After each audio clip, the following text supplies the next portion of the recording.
Bismillahirrahmanirrahim. Assalamualaikum warahmatullahi wabarakatuh.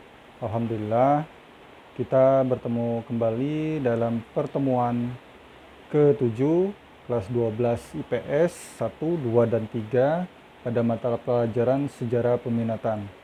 Anak-anakku, pada materi ke-7 ini ya, saya akan membahas mengenai organisasi-organisasi regional dan global.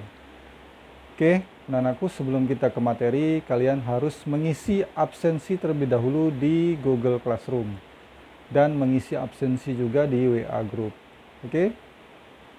Oke, sekarang kita ke materi.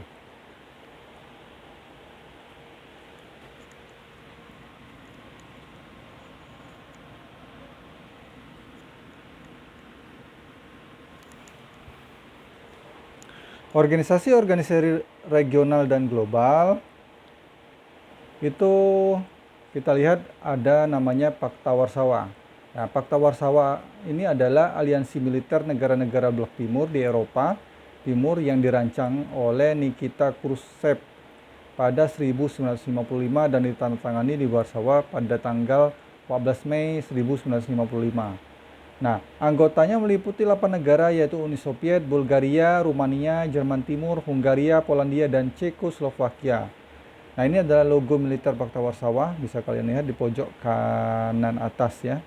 Apa latar belakangnya? Bergabungnya Jerman Barat ke dalam NATO pada tahun 1955 ini berdasarkan Fakta Paris tahun 1954 dan keinginan Uni Soviet untuk mempertahankan kendali atas kekuatan-kekuatan militer di Eropa Tengah dan Eropa Timur. Nah, apa tujuannya? Mengorganisasikan diri terhadap potensi ancaman dari aliansi militer blok barat yaitu NATO, the North Atlantic Treaty Organization yang sudah terbentuk lebih dahulu pada tahun 1949. Nah, Pakta Warsawa ini punya strategi. Secara ideologis, Uni Soviet ini merebut hak untuk mendefinisikan sosialisme dan komunisme dan bertindak sebagai pemimpin gerakan sosialis global. Nah, secara geostrategis, Uni Soviet termotivasi untuk mencegah wilayahnya diinvasi oleh kekuatan Eropa Barat, seperti yang dilakukan oleh Nazi Jerman pada tahun 1941. Nah, kemudian runtuhnya Pakta Warsawa. Ini dukungan rakyat di setiap negara anggotanya kecil sekali. Yang kedua, berkuasanya orang-orang non-komunis di negara anggota Uni Soviet membuat pengaruh Pakta ini semakin melemah. Yang ketiga, banyak musuh dari dalam organisasi itu sendiri. Yang keempat, Moskow meninggalkan Pakta tersebut. Yang kelima, semakin kuatnya gerakan solidaritas di Polandia. Selanjutnya, runtuhnya tembok Berlin pada tahun 1989, dua, tersingkirnya Partai Komunis Cekoslovakia, tiga, jatuhnya pemimpin komunis Bulgaria, Todor Sipkov, empat, jatuhnya pemimpin komunis Rumania, Nicolae Ceausescu, empat, lemahnya koordinasi dan kesatuan di negara-negara komunis. Yang kelima, republik-republik yang membentuk Uni Soviet menuntut hak untuk memisahkan diri. Nah, kemudian ada organisasi lagi yaitu namanya APEC. APEC yaitu Asia Pacific Economic Cooperation atau APEC disingkat. Merupakan organisasi negara-negara di Asia Pasifik yang didirikan pada tahun 1989 guna mengukuhkan pertumbuhan ekonomi dan mempererat komunitas negara-negara Asia Pasifik. Nah, ini logonya di atas ya, pojok kanan atas. Negara-negaranya itu ada Australia, Brunei, Kanada, Chile, Tiongkok, Hong Kong, Indonesia, Jepang, Korea Selatan, Malaysia, Meksiko, Selandia Baru, Filipina, Peru, Papua Nugini, Rusia, Singapura, Taiwan, Thailand, Selandia, Amerika Serikat, Vietnam, Mongolia. Kemudian APEC, apa tujuannya? Yang pertama, mendorong pertumbuhan ekonomi demi kesejahteraan bersama di Asia Pasifik. Yang kedua, mendorong dan memfasilitasi perdagangan dan investasi yang lebih bebas dan terbuka di kawasan. Selain itu, meningkatkan kerjasama perkembangan kapasitas ekonomi anggota dengan target tahun 2010 untuk ekonomi negara maju dan tahun 2020 untuk ekonomi negara berkembang. 3. Mempererat hubungan sesama negara anggota untuk memperjuangkan kepentingan ekonomi bersama pada forum internasional. Yang keempat, mendukung pertumbuhan ekonomi yang berkelanjutan dan kemakmuran di kawasan Asia Pasifik.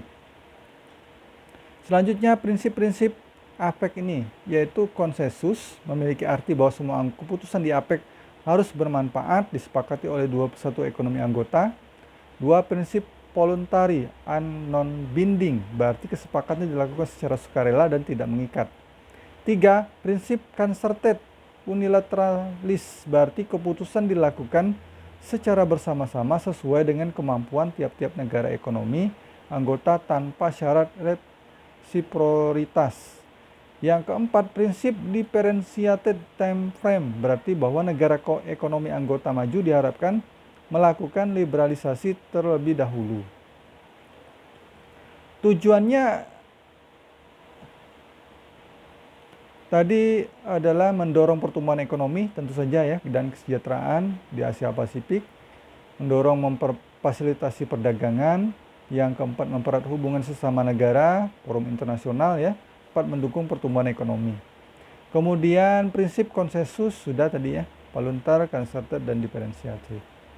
Nah, kemudian ada organisasi namanya Masyarakat Ekonomi Eropa. Nah, tahun 1951 atau disingkat dengan MEE, itu Perancis, Jerman Barat, Belanda, Belgia, Luxembourg, Italia, The Six States menandatangani perjanjian pendirian pasar bersama batubara dan baja Eropa atau European Coal Steel Community, ECSC. Nah, tanggal 1 Januari 1958 melalui perjanjian Maastricht tahun 1993, MEE atau EEC berganti nama menjadi European Community atau EC atau Masyarakat Eropa.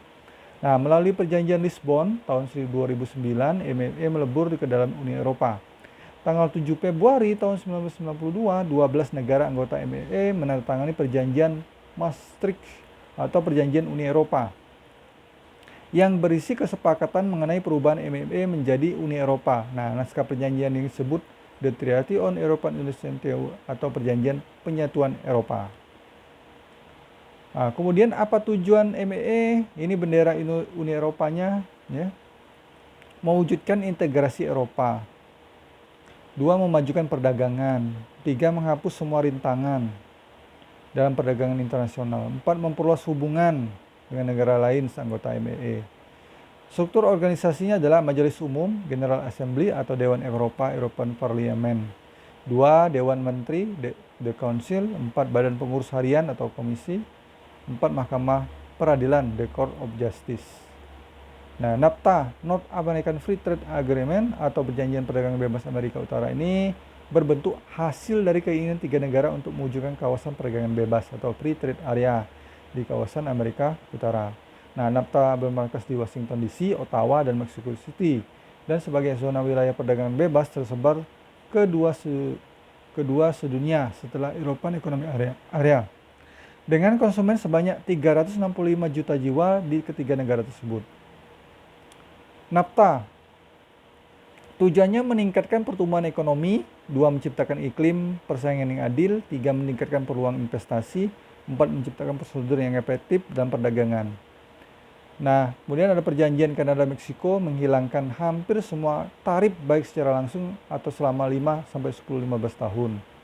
2. Serangan terorisme pada 9 September 2001. Ini mengalihkan perhatian 3 negara dari bidang ekonomi menjadi kerjasama di bidang militer dan keamanan. Itu eksistensinya ya.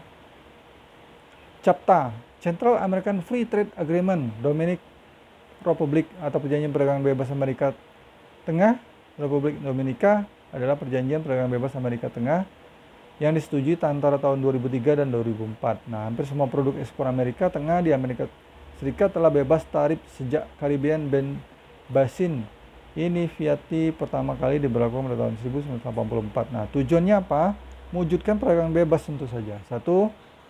Negara anggota CAFTA diharuskan menghapus tarif 80% produk ekspor Amerika.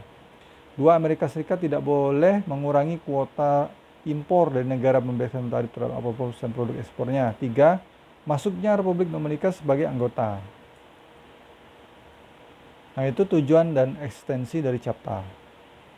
Kemudian ada namanya GATT atau GATT. Organisasi dibentuk tahun 1947 di Jenewa, Swiss. Ini mengurusi perjanjian umum tentang tarif dan perdagangan. Pada bulan April 1994 dalam sidang terakhirnya di Marrakesh, Maroko, GATT berubah menjadi WTO, World Trade Organization. Nah, WTO ini berlakukan secara resmi mulai tanggal 1 Januari 1995. Nah, Indonesia sendiri itu bergabung menjadi peserta dalam GATT sejak tanggal 24 Februari tahun 50-an. Apa tujuannya? Satu, menciptakan iklim perdagangan internasional yang aman. Dua, menciptakan liberalisme perdagangan yang berkelanjutan. Nah, prinsip-prinsipnya itu ada 7. Pertama itu most favored nation. 2, national treatment. 3, larangan restriksi kuantitatif. 4, perlindungan tarif. 5, resiprositas perlakuan khusus. 6 ya. 7, transparansi. Kemudian ada juga OPEC, Organisasi of the Petroleum Exporting Country, OPEC, atau organisasi negara-negara pengekspor minyak bumi. Nah, tanggal 14 September tahun 60 dipicu oleh tidak stabilnya harga minyak internasional, membuat 5 negara, Iran, Irak, Kuwait, Arab Saudi, Venezuela, mendirikan OPEC di Baghdad, Irak. Sejak tahun 1965, OPEC bermarkas di Wina, Austria.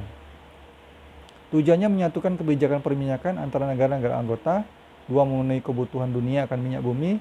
3, menentukan kebijakan untuk melindungi negara-negara anggota. Nah, OPEC ini ekstensi bidang ekonomi, bidang politik.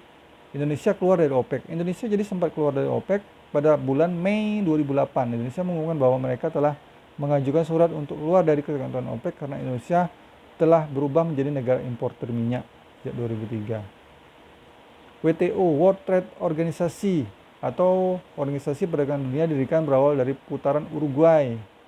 Nah, WTO ini terdiri dari 160 anggota dengan 24 negara pengamat, bermarkas di Jenewa, Swiss. Nah, tujuannya apa? Mencapai perdagangan internasional. 2, meningkatkan volume perdagangan. 4, mengembangkan sistem perdagangan multilateral. 4, meningkatkan pemanfaatan sumber-sumber kekayaan dunia. WTO, struktur organisasinya, ini bendera WTO-nya, strukturnya adalah Ministerial Conference, konferensi tingkat menteri. 2, General Council, Dewan Umum. Council for Trade in Goods, Dewan Perdagangan Barang. Council of Trade in Service, Dewan Perdagangan Jasa. Council for Trade Aspect of Intellectual Property Rights, Dispute Settlement Body, Badan Penyelesaian Sengketa. WTO, Indonesia dan WTO. Isu-isu konkret WTO, pengerundingan di bidang pertanian, perundingan di bidang aturan rules. 3, perundingan di bidang jasa. 4, perundingan di bidang kesehatan. 5, perundingan di bidang investasi. 6, perundingan di bidang lingkungan. Oke, anak-anakku, sampai di sini dulu materi pertemuan kita, pertemuan ke-7, kelas 12 IPS 1, IPS 2, IPS 3. Mudah-mudahan materi ini bermanfaat bagi kita semua. Jangan lupa like, komen, dan subscribe untuk membangun channel ini. Saya akhiri, wabillahi taufiq wal hidayah. Wassalamualaikum warahmatullahi wabarakatuh.